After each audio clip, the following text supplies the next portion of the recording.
Ayun, yun mga parts, good day, good day. Welcome back ulit sa ating channel. At ito mga parts na update sa plakang naikabit ko na siya. At marahil karamihan sa atin napansin na about sa plaka na mahina siya mga parts, hindi tulad ng iba, yung mga sinaunang plaka. Yan, naikabit ko na siya. So yung pinagtornilyohan niya, hindi naman mahigpit yung pagkakaano ko, pero natutuklap yung puting pintura ba yan o parang ano, pero reflectorized to eh, yung tong plate number. Tapos naglagay ako ng acrylic dito sa may gilid, acrylic, para medyo tumigas-tigas siya. Kasi ang issue ng mga plaka natin ay banglupit ang hina. Alam niyo naman siguro yan mga parts, at wala nang bago. Ba't kaya ganun, no? Napakahina ng plaka natin. May napanood nga ako mga parts sa social media, nag pressure washer, natuklap yung pinaka sticker nya, pero yung QR code di naman natuklap. Kaya ganun, no? Ang hina ng plaka natin. Napakahina. At mukhang abutan na naman ako ng stoplight. So kumusta mga parts, no? Kumusta sa inyo? Kuha nyo na ba yung mga plaka nyo? Kung di nyo pa nakakuha mga parts, huwag kayong umasa sa LTO tracker. Puntahan nyo sa kasa nyo, tapos tulad na sabi ko sa last video, punta kayong LTO,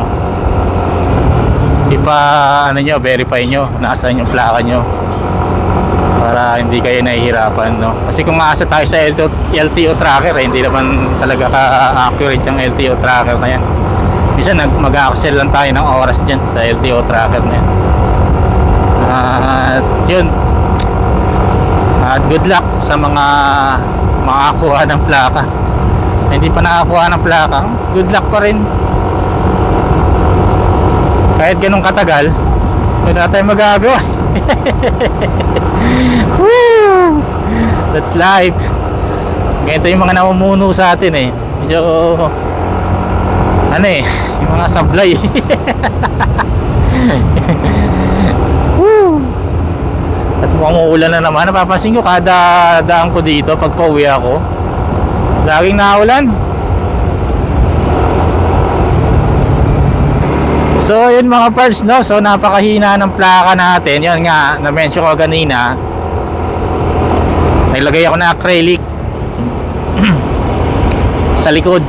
Kasi may mga nababalita na bawal daw sa harapan ilagay, kasi daw nagre-reflect daw something ganun. Eh transparent naman, saka puti no? Dapat sana sa harapan para hindi nagagasgasan. Hindi na ako makagulat sa araw na puro gasgas na tong plate number na to. Although hindi nga siya, although matibay naman kasi naglagay nga ng acrylic sa likod, pero sigurado masagi lang to. Puro gasgas na naman to eh. Pintura nga bilis bilis magasgasan eh.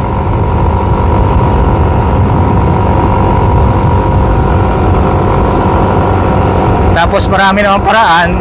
Yan, yung kung gusto nyo mapatibay, may naman, nabibiling parang metal plate, ilalagay sa likod. So marami namang paraan para mapatibay yung natin, plate number natin na napakahina. Yan, mas okay pa yung mga dating plate mga parts eh, no? Yung kulay green, white green. Mas matibay pa yun eh. Sa Wave 125 ko, buhay pa yun ngayon. Although gas-gas na, pero buo pa rin yung pagkaplaka nya. Kuya bilis, kuya bilis, kuya bilis.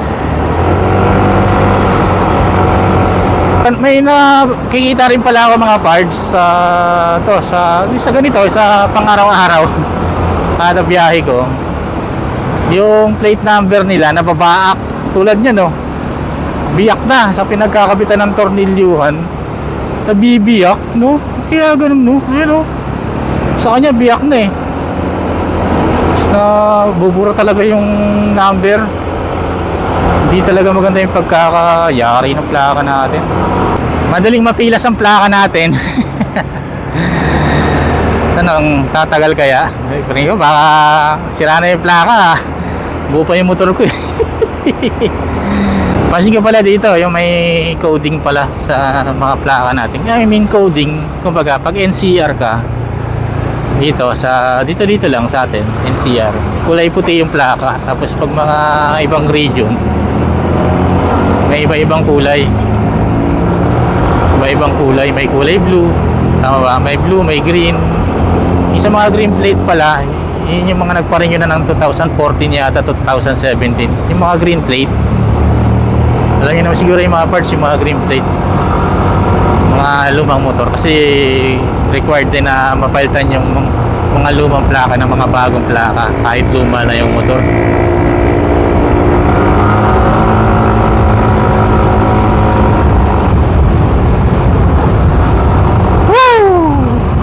Pagka munang uulan, laging dito, pagpaliko ako dito, umuulan eh.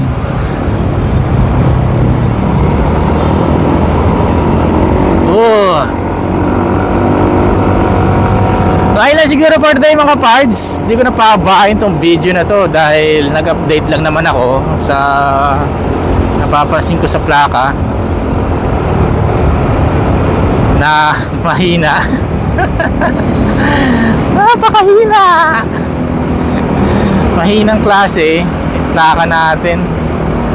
So ingatan lang natin kung may ingatan natin. Minsan kasi kahit anong pag-iingat natin eh, kung iba naman yung bumabalahura eh, wala rin. So ayun na for today mga parts, update lang to. Salamat.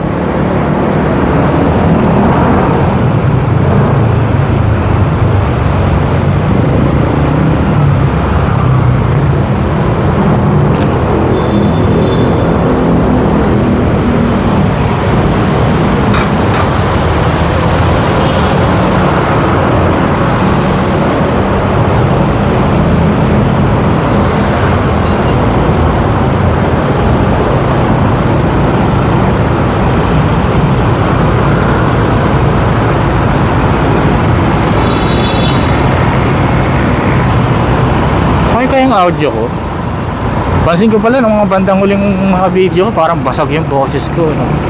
Nilagay ako ng dead cut, patay na pusa. Mic na yun.